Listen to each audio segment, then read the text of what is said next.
Բարի երեկո եւ բարի գալուստ հայկական ժամանակ տաղավարում զրուցելու եմ Հանրապետություն կուսակցության քաղաքական խորհրդի անդամ Անահիտ Ադամյանի հետ։ Բարև ձեզ Տիկին Ադամյան։ Տիկին Ադամյան, Գարեգին Բ-ն օրես Մարսելից վերադառնալիս օդանավակայանում այսպես հայացքով փնտրում էր ժողովրդին եւ հարցն էլ առաջին այն էր, թե ուր է ժողովուրդը։ Ինչի մասին էր այս իրականությունը եւ ինչ է ցույց տալիս։ Ըստ էության սա խոսում է այն մասին, որ կաթողիկոսի եւ ժողովրդի միջև այդ անջրպետը կա եւ կտրվածությունը կա, ինչի մասին խոսվում է տևական ժամանակ է։ Բարդ հարց եք տալիս, գիտեք, դրվագայինից փորձում եք գնալ բովանդակային խորքի։ Եթե բովանդակայինի մասին խոսենք, ես ուզում եմ ձեզ այսօր հիշեցնել Նիկոլ Փաշինյանի հրապարակած ճանապարհային քարտեզը։ Ինչպես պետք է հանգուցալուծվի իշխանություն եկեղեցի էս պատերազմ ասեմ, հակամարտություն ասեմ, ինչ ասեմ։ Ես կարծում եմ, որ այդ ճանապարհային քարտեզի մեջ կային բավականին հետաքրքիր կետեր, բայց չկար գլխավորը։ Ո՞րն է։ Գլխավորը եկեղեցու հոգևորականների եւ հավատացյալների միջև կապն է։ Խզել ենք այդ կապը, շատ ենք խզել եւ նոր չենք խզել։ Այգիտեք, այդ կապը խզել ենք այ ճիշտ են ժամանակներում, երբ եկեղեցականների հետ հարաբերությունները, հոգևորականների, եկեղեցու հետ հարաբերությունները վերածել ենք ծիսակատարությունների։ Երբ մեզ համար եկեղեցի գնալ նշանակում է գնալ մոմ վառել։ Դա չի։ Ընդհանրապես դա չի։ Հոգևոր հաղորդակցություն չկա։ Այո, հոգևորի, հոգևորականի հետ հարաբերությունը դա չի։ Իսկ ընդհանրապես, եթե մենք ուզում ենք խորքային փոփոխություններ անել, թե արտաքին, այսպես հայտանիշները փոխել, թե խորքայինը փոխել, մենք պետք է փոխենք վերաբերմունքը ինքներս մեր վերաբերմունքը եւ իշխանության եւ եկեղեցու նկատմամբ, որովհետեւ շատ հաճախ ձևավորվում է այն ընկալումը, որ իշխանությունը անում է այն քայլերը, որոնք պետք են իր վերարտադրության համար, իրականում այդպես չպիտի լինի։ Ցանկացած իշխանություն, իդեալական տարբերակում պետք է անի այն քայլերը, որոնք պետք են պետությանը։ Սա գլոբալ խնդիր է։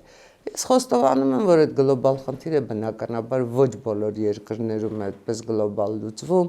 բոլոր իշխանություններն էլ իրենց վերարտադրության մասին են մտածում, այդ պարագայում որտեղ է մնում պետությունը։ Ընդհանրապես հիմա որտեղ է պետությունը։ Հիմա Ով է պաշտպանում այս հարաբերություններում պետությունը։ Գիտեք, բոլորը սկսել են խոսել։ Ժողովրդի անունից խոսում էին, լավ, մի կերպ հասկացանք։ Իրենց անունը չունեն, խոսում են ժողովրդի անունից, բայց բոլորը սկսել են խոսել պետության անունից։ Որպեսզի պահանջներ են ներկայացնում, փրկել, կործանել, եսի ինչ անել, եկեք փոխենք մեր բառապաշարը, ընդհանրապես փոխենք մեր բառապաշարը։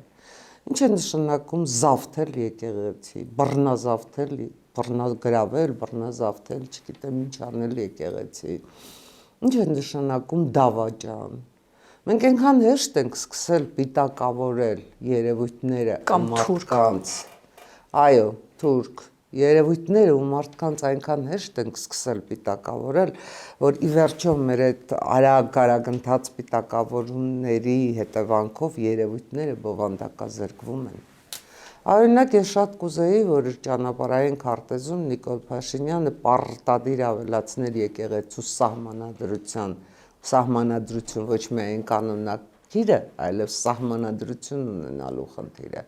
Ես շատ կուզեի, որ հայ առաքելական եկեղեցու բոլոր աշխարհասփյուռ թեմերը, ոչ միայն հայաստանյաց թեմերը, այլև բոլոր աշխարհասփյուռ թեմերը ընդգրկվեին այդ կառույցում, որ մենք վերջապես հասկանայինք ինչ հնարավորություններ ունենք մենք Սփյուռքում, ինչպես ենք թեմերի հնարավորությունները համատեղ օգտագործում, ոչ թե այնտեղից ինչ-որ բան ակնկալում, մենք իրենց ինչ ենք տալիս։ Ես շատ կուզեի, որ ինչպես կարծեմ ձեզ այդ հարցազրույցում էլ այդ առաջարկը արել եմ, պատարակների տևողությունը կրճատվեր։ Պատարակները լինեին առավելագույնը 1 ժամ, անհրաժեշտության դեպքում օրը մի քանի անգամ, օրը 2 անգամ, 3 անգամ, որպեսզի հավատացյալ այնտեղ չգնա ու չհոգնի։ Պատարակների լեզուն փոխել, ինչու ոչ, որովհետև այդ մենք հիմա չենք մնացել մաքուր գրափարի մեջ։ Փաստն այն է, որ պատարագի ժամանակ աղճատվում է թե գրափարը, իսկապես աղճատվում է մաքուր մեր ոսկեղենի շքեղ գրափարը։ Փորձել ենք ինչ-որ ադապտացնել, ստանալ այսօրվան համահունչ լեզու, բայց դա այն լեզուն չի, որով պետք է Աստծու հետ խոսես։ Խոսենք մեր սովորական, այն լեզվով, որով իրար հետ հաղորդակցվում ենք։ Ինչու ոչ ինչ ասեմ, վերջերս բուրն քննարկման նյութ դարձած այդ կուսակրոնությունը։ Ես չի որ պետք է ձեզ կամ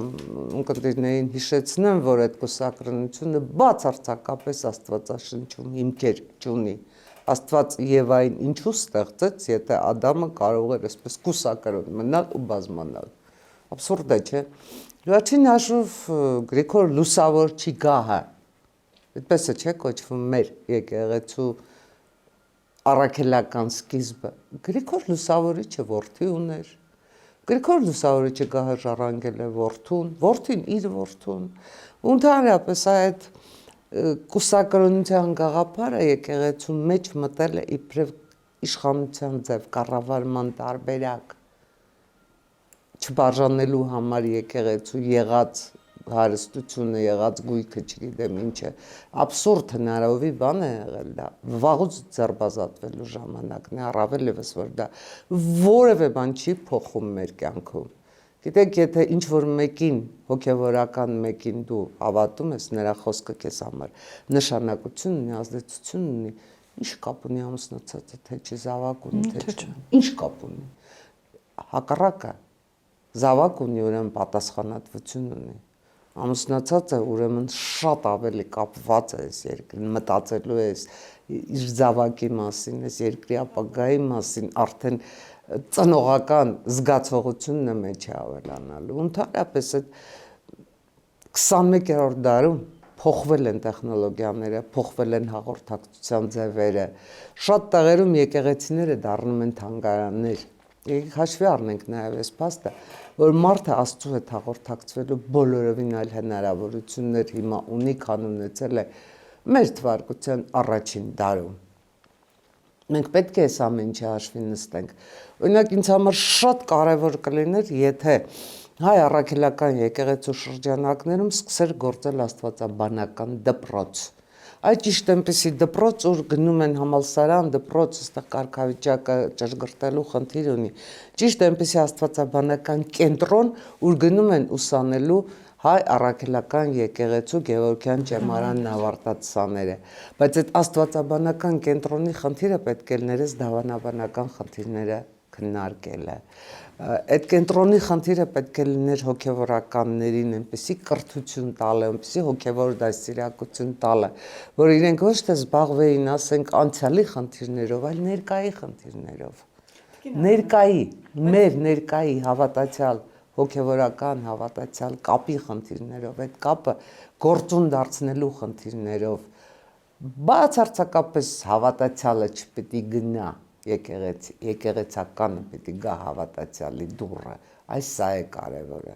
Այս ճանապարհին ենք մենք Աստծուն հաճախ կորցնում, այս ճանապարհին Աստված պիտի մեզ գտնի։ Այն եպիսկոպոսները, որոնք ըստ էության ընդվզել են եւ որոնց պահանջը ի սկզբանե եղել էր Արշակ Խաչատրյանին հեռացնել, ապա նաեւ կաթողիկոսի հրաժարականը սկսեցին պահանջել։ Նրանց ըմբոստությունն էլ է կապված նրա հետ, որ եկեղեցին պիտի գնա այդ փոփոխություններին, որոնք դուք նշում եք, բայց կաթողիկոսը ականջալուր չէ։ Ավելին ասում են կաթողիկոսը զբաղված է այլ հարցերով, կուսակցական հարցերով, որերս Հայադեն նշում էր իր 135-ամյակը, առաջին շարքում էին օրինակ Լևոն Քոչարյանը, Սեյրան Օհանյանը, կողքի կանգնած Հայկ Մամիջանյանը, Վանեցյանը, ու այսպես շարունակ կարելի անվերջ թվարկել, ու այդտեղ կաթողիկոսի անունից ելույթ է ունենում Նարդան arczepiskopos-ը, տարօրինակ չէ, որ այսպես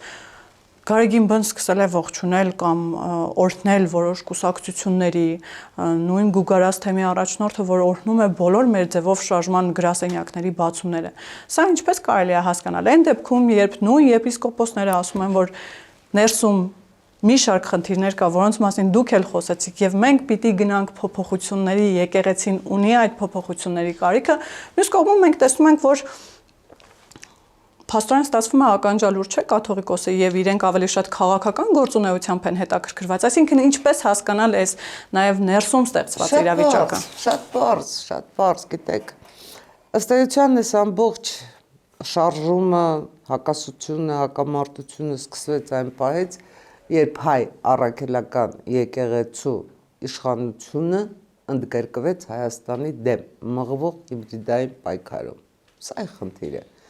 Բացարձակապես կապ չունի ով է կուսակրոն, ով կուսակրոն չի, ով ինչով է զբաղվել իր կյանքում բացի հոգևոր ծառայությունից։ Երբ եկեղեցին դուրս եկավ պետության, ոչ թե իշխանության, այլ պետության, եկեղեցին դուրս եկավ պետության, ժողովրդի ու հանրագումարում ինքը իր դեմ, սկսվեց այս ամեն ինչը։ Հիմա դուք ասում եք ողջունում է կուսակցական եւ այլ,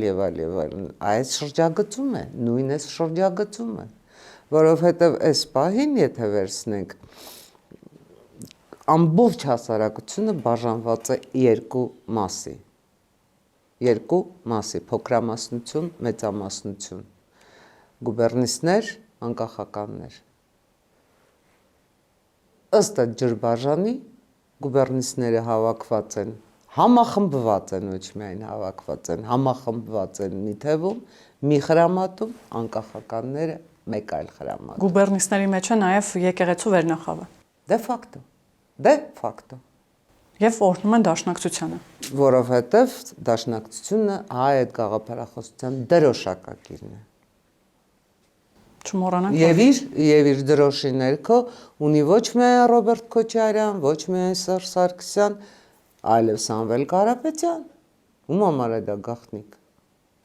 Նաիրի Հունանյանին չմոռանանք, նախկին դաշնակցական։ Դե նախկին դաշնակցական Նաիրի Հունանյանին ես կարծում եմ մոռանալ թույլ չեն տա ոչ միայն տարատեսակ Միքայել Աջապահյանները, այլև այն մարդիկ, ովքեր փորձում էին բոլորովին վերջերս Արամ Սարգսյանի սպանությունը կազմակերպել։ Ինչի մասին է խոսքը, եւ այն մարդը, որը փորձում էր նռնակ նետել հանրապետություն կուսակցության գրասենյակ, այսօր ազատության մեջ է։ Սա ոնց բացատրել։ Հարցը չէ։ Հուսով եմ իրավապահ համակարգը հիմա լսում է ձեզ եւ Ես կարծում եմ, որ իրավապահ համակարգը եզրակացություններ պետք է աներ ոչ թե ինձ լսելով, այլ որոշակի եզրակացության պետք է գար այն պահին, երբ դատարանի դահլիճում նրան ազատ էին արձակում։ Սա է խնդիրը, որովհետև այստեղ իրավական կազուս կա։ Չեմ ուզում անդրադառնալ այդ կոնկրետ դատավարությանը։ Այս առումով ես բացարձակապես այլ հարց ունեմ։ Ակնհայտ է, որ կա կազմակերպիչ, եթե այս մի կազմակերպիչը ձախողվեց, երկրորդ, երրորդի հետ ինչ ենք անելու։ Սա կատարող էր, ու սա ձախողվեց։ Բայց եթե խնդիրը դրված է, չեն գտնվելու երկրորդ, երրորդ, չորրորդ կատարողներ։ Ստացվում է կաթողիկոսը, որ օրհնում է ՀՅԴ-ին իր 135-ամյակի առթիվ, ի՞նչն է օրհնում։ Օրհնում է Նաիրի Հունանյաններին, օրհնում է նման մարդկանց, որ կարող են այսօր էլ, երեկ էլ, վաղն էլ նման ակցիաներ իրականացնել, եթե դա կարելի է ակցիա անվանել։ Թե ինչն է օրհնում վեհապարը, ես կարծում եմ հարցը պետք է ուղղել իր դիվանապետին կամ իր, այսպես ասած, մամլո կենտրոնին, ով է այդ ուղերձը գրել, ինչի համար է այդ ուղերձը գրել, բայց խոշոր հաշվով դուք ճիշտ եք, որովհետև եթե վերցնում ենք հայ հեղափոխական դաշնակցության անցած ճանապարհը սկսած Բանկ Օտոմանի գրավումից, որին հետևեցին հայտնի կախաղանները, մինչև այսօր ցեղասպանությունն էլ ներառյալ, որն է եղել ՀՅԴ-ի հետագիծը։ Այս եզրակացությունները ես չպիտի անեմ։ Այս եզրակացությունները նույնիսկ պատմաբանները չպիտի անեն։ Այս եզրակացությունները պիտի անեն այն մարդիկ, ովքեր այսօր պատրաստվում են կամ շարունակում են կամ մտադիր են գնալ ու ձայն տալ այն գաղափարախոսությանը, որը բերում է Հայաստանի իբրև ինքնիշխան պետության վերացման, որը բերում է Հայաստանի իբրև ինքնիշխան պետության ենթակայության, այսինքն բերում է պատերազմի նորից, բերում է վերադարձնում է տարածաշրջան պատերազմը, վերադարձնում է գործազրկությունը, վերադարձնում է այն նույն վիճակը, որում մենք անվերջ կորուստներ ենք ունեցել։ Այսինքն եթե դու գնում ես ու ձայն ես տալիս ընտրություններում այդ թևի ներկայացուցիչներին, դու անվերջ մտնում ես 20-20-ի տրամաբանության մեջ, երբ դատապարտված ես պարտության, երբ չունես հաղթանակի որևէ շանս, նաև չունես որևէ ռեալ հավատարիմ իրական դաշնակից։ Սա է խնդիրը։ Սա ամենի մեջ աբսուրդը իմ տեսանկյունից գիտեք որն է Տիկին Ադամյան, կուսակցությունների մակարդակում դա դեռ հասկանալի է, որ իրենց արժեհամակարգը այդպիսին է, բայց ամենայն հայոց կաթողիկոսը կիսում է ձեր այդ ասած մոտեցումները, որ բերելու են գործազրկության, բերելու են այդ նախկին իշխանության տարիներին եղած այդ բոլոր բարքերը, որոնք հանրությունը տեսել է, այդ թվում մարտի 1-ը, որ մինչև այսօր այդքան խոսվում է դրա մասին։ Ամենայն հայոց կաթողիկոսը, որ կարծես բոլորինը պետք է լիներ համայն հայությանը, հիմա իրեն այսպես ինքն է սահմանափակում իրեն։ Ինքն ասում է, որ ես այս դաշտում եմ, ժողովուրդ, ես ձեր հետ կաթողիկոսը ինքն է դրել իրեն այդ վիճակում, բայց հիմա այդ վիճակից դուրս գալու ելքերի մասին պետք է խոսել, ոչ թե այդ վիճակը ինչպես է ստեղծվել։ Թերևս այդ վիճակը պետք է հանգուցալուծվի բուն եկեղեցու ներսում, որովհետև որևէ աշխարհիկ իշխանություն ինչ նկատառում էլ ունենա, իրավունք չունի խառնվել եկեղեցու գործերին։ Եկեղեցու ներսում պետք է այդ հարցը լուծվի։ Ցավով եմ նշում, որ ազգային եկեղեցական ժողովը անորոշ ժամանակով հետաձգվեց։ Ինչը էլի խոսվում է այն մասին, որ պարզապես կաթողիկոսը վերահսկողություն չունի արդեն նաև եպիսկոպոսների վրա։ Գուցե կաթողիկոսը վերահսկողություն ունի, գուցե կաթողիկոսը վերահսկողություն չունի։ Այս ամեն ինչի մեջ ինձ ամենից շատ մտահոգում է հավատացյալը։ Հավատացյալը, որ արդեն հոգնել է այս զուգահեռ պատարակներից, հավատացյալը, որ դադարել է եկեղեցին ընկալել իբրև Աստծո տուն, եկեղեցին ընկալում է իբրև քաղաքական, հերթական իշխանության, բաժանման, չգիտեմ ինչի վայր։ Մի պղծեք եկեղեցին, Աստծո սիրուն, մի պղծեք եկեղեցին, եկեղեցին շատ ավելի կենսական, շատ ավելի ազգապահպան, շատ ավելի ապագայական կառույց է, պետք չի։ Ուղղակի պետք չի։ Հավատացյալը պետք է իմանա, որ ինքը կյանքում երբևէ ծնվում ես մենակ ու մեռնում ես մենակ, բայց կյանքում երբևէ մենակ չես լինում, դու լինում ես քո Աստծո հետ։ Մի առացրեք մարդուն Աստծուց։ Եվ թեև Գյումրիին անդրադարձակ, բայց ամեն դեպքում Տիկին Ադամյան, ինչի մասին էր նաև այդ աբսուրդի թատրոնը, ասեմ ինչ նկատի ունեմ, երբ որ պատարագիչը գիտեք, Շիրակի թեմից չէր, այսպես խոսակցություններ էին պատտվում ընդդիմադիր մեդիայում, որ թուրքերը անգամ չկարողացան զավթել 7 վերք եկեղեցին, բայց Փաշինյանը իրենց բառերով ասած էլի, իր զորքով, իր շքախմբով զավթեց 7 վերք եկեղեցին, հետո իմ հզոր համայնքի ղեկավարը, որը տեղավորվել է Վարդան Ղուկասյանի թևի տակ, Ռուբեն Մխիթարյանի նկատի ունեմ, շենքից պաստառ էր կախել, այնտեղից գոռում էր ազատություն քաղբանտարկյալներին, Աջապահյանին ու Գալստանյանին, ու իրենք շահարկում էին նաև, որ վարչապետը չի հարգում դեկտեմբերի 7 զոհերի հիշատակը, բայց իրենք քաղաքական շոուի Իսկ իրենք հարգում են։ Իրեք սրանք այն թեմաներն են, որոնց մասին մեր հարցազրույցի սկզբում ես նշեցի։ Պետք չի երևույթները, հասկացությունները բովանդակազրկել, բաց հարցակապես։ Կյանքը երեք չի սկսվել ու այսօր չի ավարտվում։ Մենք շարունակելու ենք ապրել, շարունակելու ենք միմյանց հետ հարաբերվել ու պետք է համենայն դեպս արտահայտությունների, գործողությունների մակարդակում մեզ այնպես դրսևորենք, որ իրար երեսի ու իրար աչքերի նայելու հնարավորությունը պահպանենք։ Դա վերաբերվում է նույն Ռուբեններին, նույն այդ Վարդան Ղուկասյաններին եւ այլն եւ այլք։ Կյանքը շարունակվում է։ Պետք չի ամեն ինչ վերածել օրընթաց շահի այսօր բռունցքիս մեջ այս սա ունեմ ու սա իմն է։ Ոչ, սա քոնը չի։ Սա քեզ Աստված է տվել ու ոնց տվել է, այնպես էլ խլելու է։ Եվ ինձ համար գոնե հարցերի հարցը մնում է այն, թե օրինակ ինչով է պայմանավորված Արշակ Խաչատրյանի այդ ճակերտավոր ասած մեծարման այս գործողությունները, մեծարման այս ընթացքը հիմա էլ Գարեգին-բեն նաև հայտարարել է, որ ապօրինի է նա ձերբակալվել, շատ անարդար է, ընտրովի մոտեցում է, արդարությունը ընտրովի մոտեցում է ցուցաբերում, բայց ավելի զարմանալի է, որ Գարեգին-բեին միացել է նաև Արամ Ա. կաթողիկոսը եւ հայտարարել է, որ այս անօրինություններին Անտիլիասը ասում է ոչ, անօրեն ձերբակալություն։ Իսկ ո՞ր Անտիլիասի կարծիքը հարցրել։ Կներեք, ինձ համար անձամբ Անտիլիասի կարծիքը բացարձակապես որևէ կարևորություն չունի։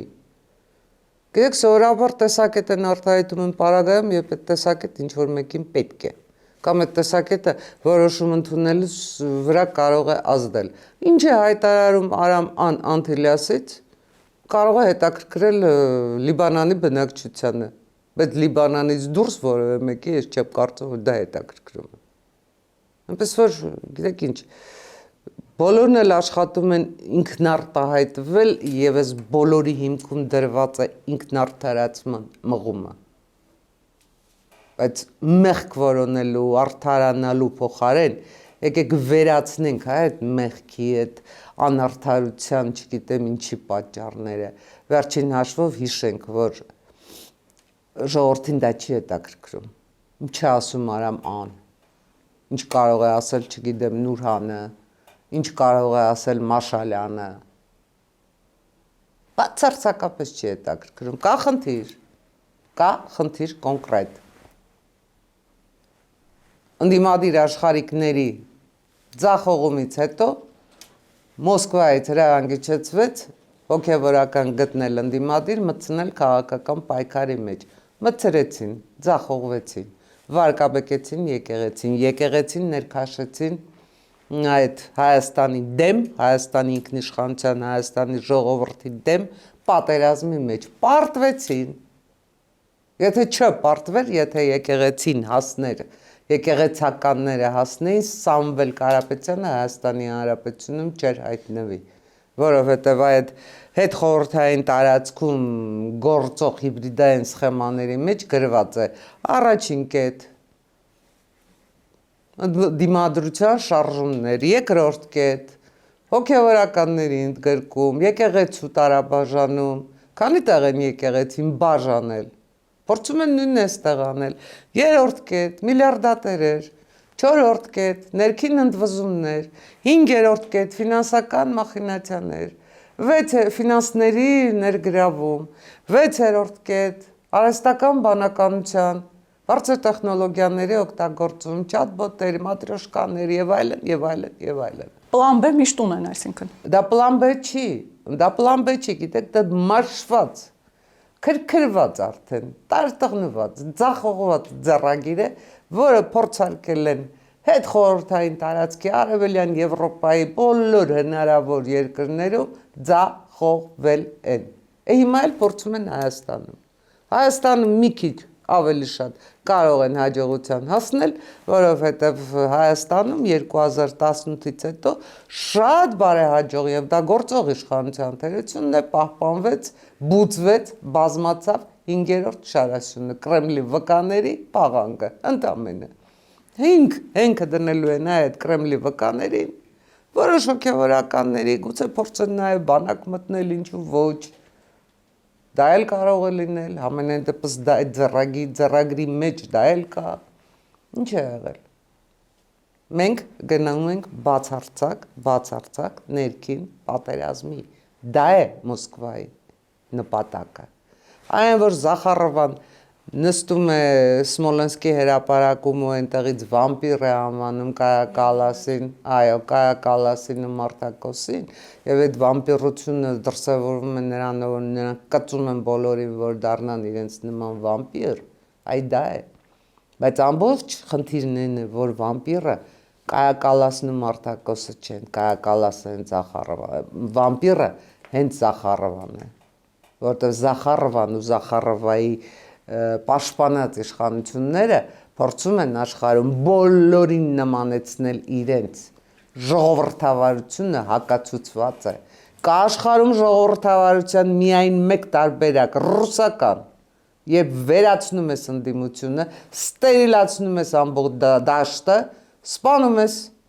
թունավորում ես, գլխատում ես, աքսորում ես, վերջ, ընդդիմադիր չպետք է լինի, ցայր իբոք։ Դա է ռուսական ժողովրդավարությունը։ Երբ հարձակվում ես սլավոնների վրա ու ասում ես, իրենք են մեր դեմ հարձակվել, իրենք են սկսել պատերազմը, երբ որևէ կերպ ամիսը համարյա թե կես միլիոն զինվոր ես կորցնում, երբ 4 տարի արդեն, 4 տարում հասան Բերլին, 4 տարի, ոչ միայն Կիև չես հասել,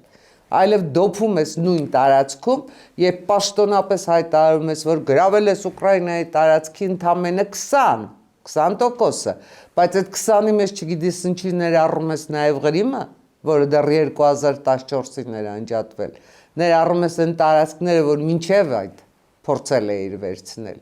այսինքն տեղ 20 էլ չկա, տեղ ընդամենը ինչ-որ մի 8-ից 10%-ի մասին է խոսակցությունը, ու հաշվեք, հա, այդ 8-ից 10%-ի վրա ինչքան արյուն կա։ Սա է ռուսական ժողովրդավարությունը։ Ժողովրդավարության ռուսական մոդելը, որ փորձում են արտածել մեզ վրա նաև, մեզ ներքաշել իրենց մոդելի շրջանակներում, գնալու ենք, չէ, ուզում ենք գնալ մեռնել, ովքեր ուզում են գնալ մեռնել, թող գնան։ Ես կյանքի կողմնակից եմ, ապրելու, ապրեցնելու, պետությունը ապրեցնելու ու հանրապետություն կուսակցությունը այդ ապրեցնելու ծրագիրն է ներկայացնում ժողովրդի քննարկմանը, տնտեսական ծրագիրը, քաղաքական ծրագիրը, ռազմական ծրագիրը, դա է մեր խնդիրը, մենք մեռնելու խնդիր չունենք, եթե ինչ-որ կան ուժեր, որոնք իրենց ապագան տեսնում են մահ կամ ազատության մեջ, սովորաբար դա լինում է իրենց ազատությունը ուրիշների մահը, Ինչպես դատարկվեց Արցախը, ում ձեռքով, եւ ում վրա է գցվում մեղքը,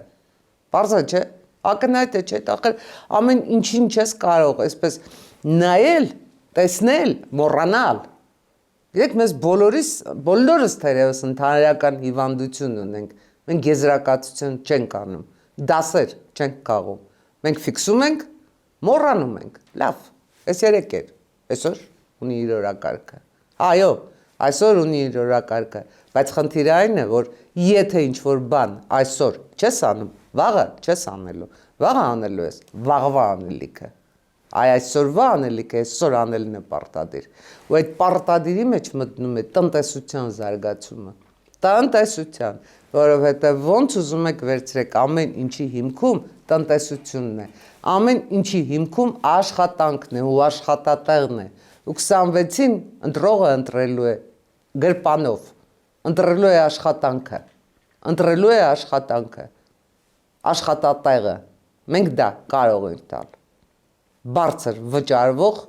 նորմալ գործող, ռեալ սեկտորում գործող տնտեսությամբ, ոչ թե ֆիկցիաներով, որ ներկայացնում են կաթով գյուղատնտեսություն փրկողները, կամ էլ շինարարությամբ ու սպասարկման ոլորտով հնայի աճ ու չգիտեմ էլ ինչի աճ ապահովողները, ոչ, մենք ռեալ մարդիկ ենք, ռեալ։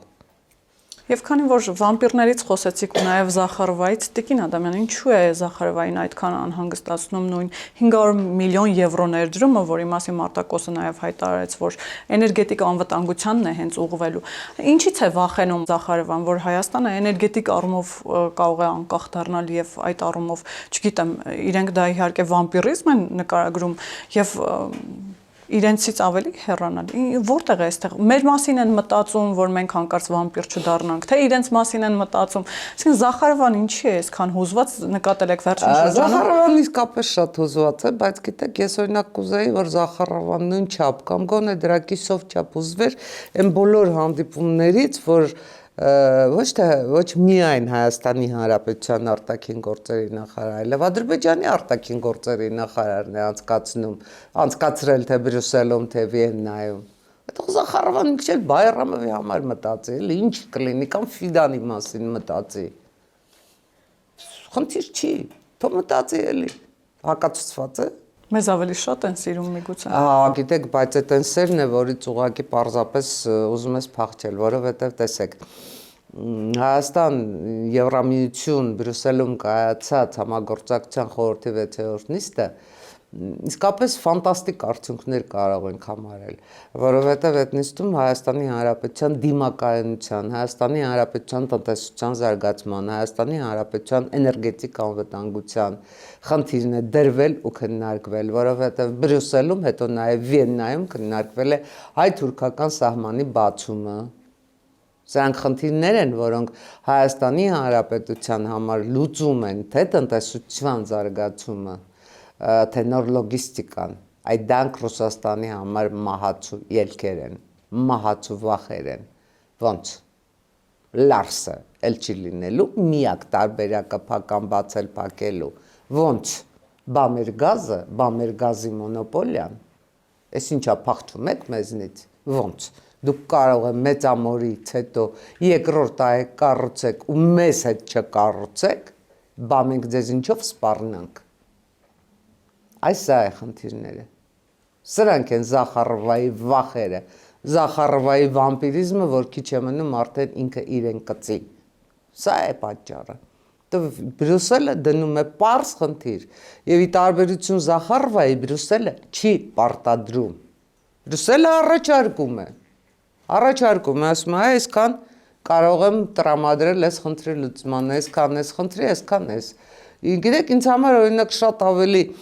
Մարտակոսի այն հայտարարությունն է շատ ավելի հեռանկարային, որ Հայաստանի Հանրապետությունը կարող է իր անվտանգության իր ծրագիրը ներկայացնել, ոնց է տեսնում իր անվտանգ, ինչի կարիք ունեք։ Վերջո Արարատ Միրզոյանն էր ֆիքսում, որ Բրյուսելը մեզ վերաբերվում է այնպես, կարծես մենք Եվրամիության անդամության թեկնածու լինենք, բայց մենք այդ հայտը չենք ներկայացրել, մեզ վերաբերվում են արդեն իբրև թեկնածուի։ Ես այնուամենայնիվ չեմ զարմանա, եթե այն գուբերնիսների խրամատում դեռ շարունակեն հարցերը, իսկ Բրյուսելում մեզ սպասում են։ Ես դա ուզում էի հարցնել, այդ շեշտադրումը, հարցադրումները շատ էին։ Այդ շեշտադրումը մշտապես կա, որովհետև ուրիշ ինչ հարցնեն։ Չէ, ուրիշ ինչ հարցնեն։ Գիտեք, ես տպավորություն ունեմ, որ Հայաստանի Հանրապետությունը կարող է դառնալ Եվրամիության անդամ, իսկ այդ գուբերնիսների ճամբարից դեռ հայտարարեն, բայց այնտեղ մեզ չէին սպասում, այսօր գնացինք։ Իդեպ որոշ մարդիկ բոյկոտում են անգամ վիզաների ազատականացումը, անգամ ընդհանուր հանրային հասարակական գործիչներ այդպես արտահայտվում են, ասում են, իսկ դա մեզ ինչ է տալու, իսկ դա մեր ինչին է պետք։ Հա, դա մեզ իհարկե ոչինչ չի տալիս, ընդհանրապես փակվենք, մնանք, գիտեք, Ռուսաստանը անդադ հայերին արտաքսում է, ոչ միայն հայերին, բոլոր միգրանտներին արտաքսում է, փակենք, կափարիչը դնենք ու պահածոյացնենք այս պետությունը, հետո Ես վիզաների լավ հիշեցրիք վիզաների ազատականացման մասին չասեցի, այստեղ կարող է թյուր տպավորություն ստացվել, թե դա աշխատանքի իրավունքն է, ոչ, դա դեռ աշխատանքի իրավունքը չի, դա պարզապես զբոսաշրջություն է, բայց ինչ է տալիս այդ զբոսաշրջությունը, գիտեք, օրինակ ես կարծում եմ, որ այս բոլոր քննարկումների մեջ, Հայաստան Եվրամիություն հարաբերությունների մեջ, մենք այնուամենայնիվ մի շատ մեծ բացթողում ունենք, որը ինձ թվում է, որ այնուամենայնիվ քննարկվել է Բրյուսելում, որովհետև կիբեռանվտանգության հատկացված 12 միլիոն եվրոն կարող է նաև այդ խնդրի լուծմանը ծառայել։ Կիբեռանվտանգությունը մենք պատկերացնում ենք պարզապես տարբեր կայքերի վրա հարձակում, թերևս, շատերս, մեդիագրագիտության, ասենք որոշակի սանդաղակի վրա լռված մնացածները պատկերացնում են սոսկետ հարձակումները, կիբեռանվտանգությունը իմ կարծիքով դա չի, կիբեռանվտանգությունը այնց այդ չատբոտերին, զուգահեռ չատբոտերի ստեղծումն ու տարածումն է, Վերջին հաշվով մենք պետք է հասկանանք այն պարզ ճշմարտությունը, որ մեզ կենտրոն է պետք, կենտրոն, որտեղ այդ բոլոր հարցերը կլուծվեն, բայց կա նաև մեկ այլ խնդիր, առավոտից իրիկուն մենք քննարկում ենք Զախարովայի ասածները, առավոտից իրիկուն քննարկում ենք Պեսկովին, առավոտից իրիկուն Լավրովը վերջերս անհետացել էր, մի քիչ թեթևացել էինք, էլի հայտնվեց Լավրովին։ Կարոտում ենք, կարծես թե։ Հա, ոնց, Սերգեյ Վիկտորովիչը։ Օվերչուկներ, լսեք, մենք պատկերացում ունենք ինչ է Եվրամիությունը։ Մենք պատկերացում ունենք Ամերիկայի Միացյալ Նահանգների կառուցվածքի իշխանության։ Հասկանում ենք կոնգրեսը, քանի պալատ ունի, որը ինչ համայնքների պալատը, սենատը ինչ ֆունկցիաներ ունեն, ընդհանրապես այդ կառուցվածքները։ Մենք հասկանում ենք, թե ինչ է Եվրախորհրդարանը, ինչ է Եվրամիությունը, ինչ է Եվրոպայի խորհուրդը, ինչ է Եվրադատարանը։ Գոնե ինչ որ աղոտ պատկերացումներ ունենք, ինչ որոշումներ են այդ կառույցներում ընդունվում, որոշումների ընդունման մեխանիզմները, ոնց են այդ որոշումները Հայաստանի Հանրապետության վրա, ինչպես կարող են ներգործել, ինչպես կարող ենք մենք արագացնել հօգուտ մեզ որոշումները։ Ընդհանրապես, գիտեք, ես կարծում եմ, որ վաղուց հասունացել է ժամանակը, այս ինչ ասեմ, ռուսական բլոկի մեդիային եվրոպական բլոկի մեդիա հակադրելու, ոչ այնքան հակադրելու, որքան գոնե բացատրելու, ներկայացնելու, որովհետև մենք դե ֆակտո, ես չեմ ասում լրագրողների կամ, չգիտեմ, քաղաքական շրջանակներում, միջին վիճակագրական հայի մակարդակով այդ ընկալումը շատ թույլ է։ Այ վիզաների ազատականացումը ասեցիք, դրանից սա հիշեցի, որովհետև վիզաների ազատականացման պարագայում մարդիկ իսկապես հնարավորություն են ստանալու գնալ տեսնել Եվրոպան ներսից, գնալ հասկանալ եվրոպացին, ինչու ընտրություն չի կեղծում, ինչու չի կեղծում, ինչու Եվրոպայի իշխանությունները կամ եվրոպացի ընտրողները չեն կեղծում ընտրությունները, չունեն դրա կարիքը, որտեղ այնքան բարեկեցիկ են ապրում, որ իրենց պետք չի 5,000 եվրո, 10,000 եվրո կամ 100,000 եվրո կաշառք, իրենք դրա կարիքը չունեն, հասնելու ենք մենք այստեղ այդ մակարդակին, սա է խնդիրը, կարողանալու ենք մենք, այ որ ես ասում եմ գրպանով քվեարկել, հենց դա նկատի ունեմ, կարողանալու ենք պետության կենսամակարդակը, միջին վիճակագրական հայի կենսամակարդակը բարձրացնել այնքան, որ ընտրություն կեղծելը կամ ընտրության կեղծելով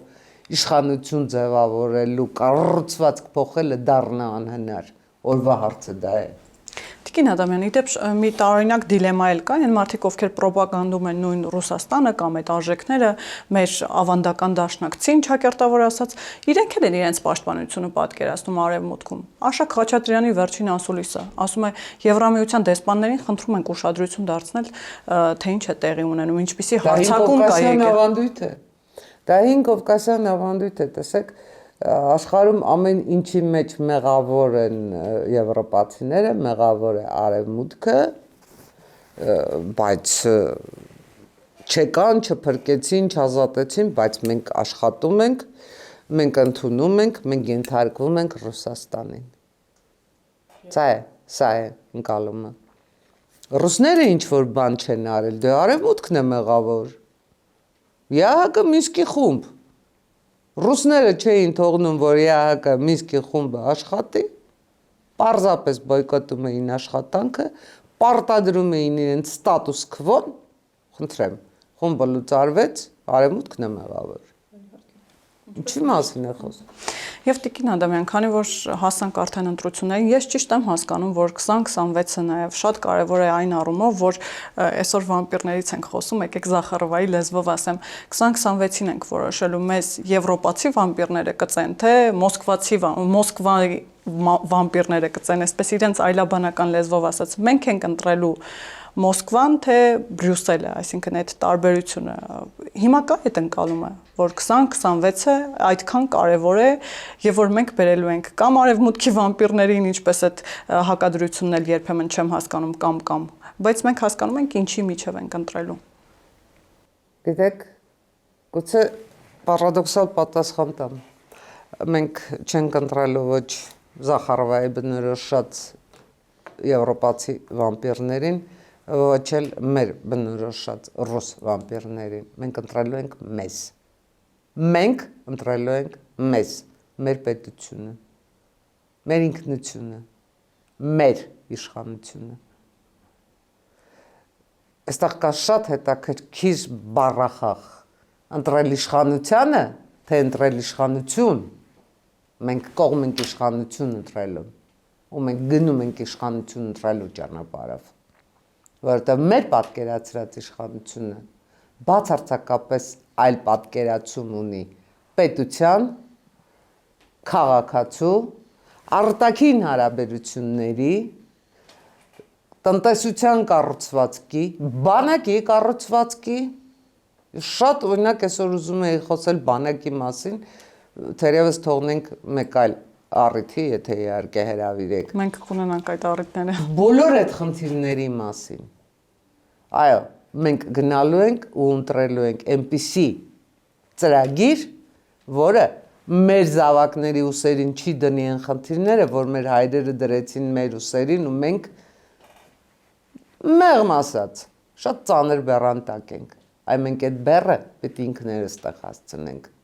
մեր պետությունը մենք ենք կառուցելու, պարզապես մեզ պետք են ռեալ, շահերի համընկնումով գործող դաշնակիցներ, մենք այդ դաշնակիցները տեսնում ենք Ամերիկայի Միացյալ Նահանգներում, Եվրամիությունում, կան նաև որոշակի դաշնակիցներ արաբական աշխարհում, օրինակ վաղուց ժամանակն է, որ Հայաստանի Հանրապետությունը զարգացնի հարաբերություններ Իսրայելի հետ, վաղուց ժամանակն է, դա շատ շահեկան է լինելու մեզ համար, ու չտաք հանկարծ Իրանի անունը, խնդրում եմ։ Չեմ տալու։ Մեզ պետք են դաշնակիցներ եւ պետք չեն վամպիրներ, ճիշտ հասկացա։ Եթե Մեզ ամփոփենք։ պետք է ծրագիր Հայաստանի Հանրապետության զարգացման, տնտեսության զարգացման,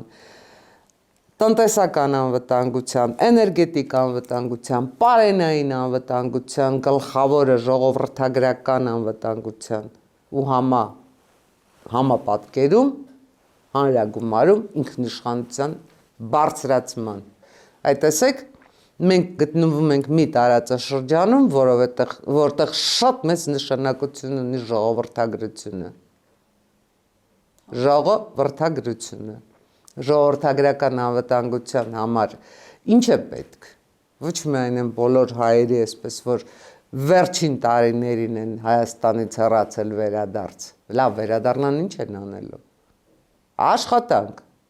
Աշխատատեղ, այստեղ են մեզ օգնության գալիս բարձր տեխնոլոգիաները, այստեղ են զարգացման հնարավորությունները, որ Հանրապետություն կուսակցությունը առաջարկում է թե Արարատյան դաշտ, թե A5 ծրագրերով։ Այստեղ է, որ մենք պետք է օգտագործենք մեր ռեսուրսները, մեր հանքահունքային ռեսուրսները։ Իսկապես Հայաստանի Հանրապետությունը տարածքով փոքր, բայց իր ընդերքով հզոր երկիր է։ Գիտեք, այդ տարածքի փոքրությունն էլ կարող ենք մենք դարձնել առավելություն, պարզապես առավելություն, մենք պետք է ուսումնասիրենք մեր տեղանքի առանձնահատկությունները, ոչ թե բողոքենք, ծով չունենք, ճանապարհ չունենք, չէ, Տեր Աստված, ամեն ինչ ունենք, չենք օգտագործում, ուղղակի չենք օգտագործում, ժամանակին թույլ չեն տվել, հիմա մենք չպետք է նայենք ով է մեզ ինչ թույլ տալիս, մենք հիմա պետք է անենք այն, ինչ բխում է մեր շահերից։ Շնորհակալ եմ Տիկին Ադամյան։ Ես եմ շնորհակալ։ Հիշեցնեմ, որ տաղավարում զրուցում էի Հանրապետություն կուսակցության քաղաքական խորհրդի անդամ Անահիտ Ադամյանի հետ։ Կհանդիպենք։